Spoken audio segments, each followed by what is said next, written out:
8:09 AM na.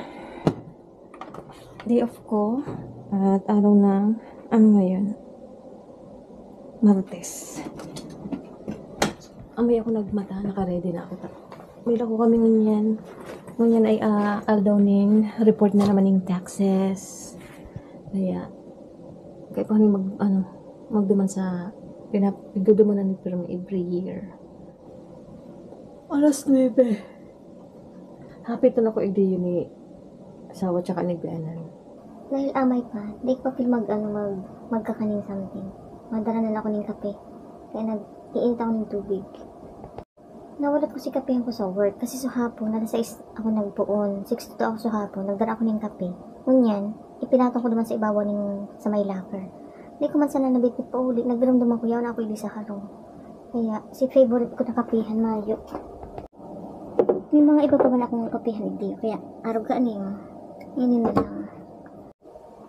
So, hapon pa rin, tinawat akong lemon ni may ka-work ko niya. Bako siyang Pilipino. Tag-ibang pero Asian din siya. Igo siyang kalamansi sa inyo.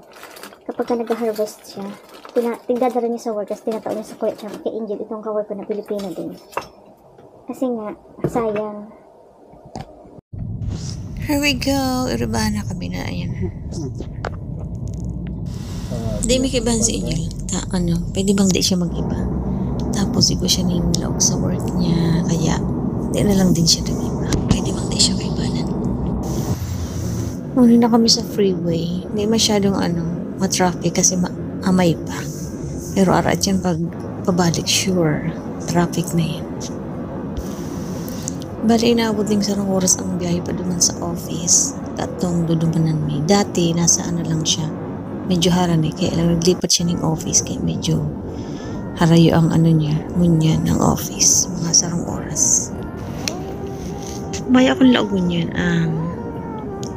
Nag-request ako ng na day ako taon ng schedule mo yan yun nga, may appointment kami sa sa pagduman sa tax office.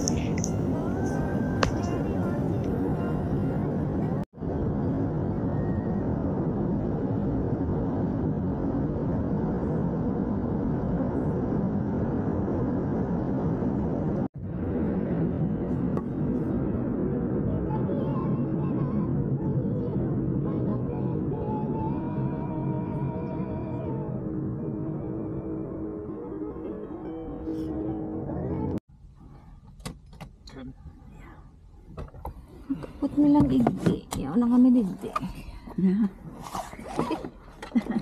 We just arrived.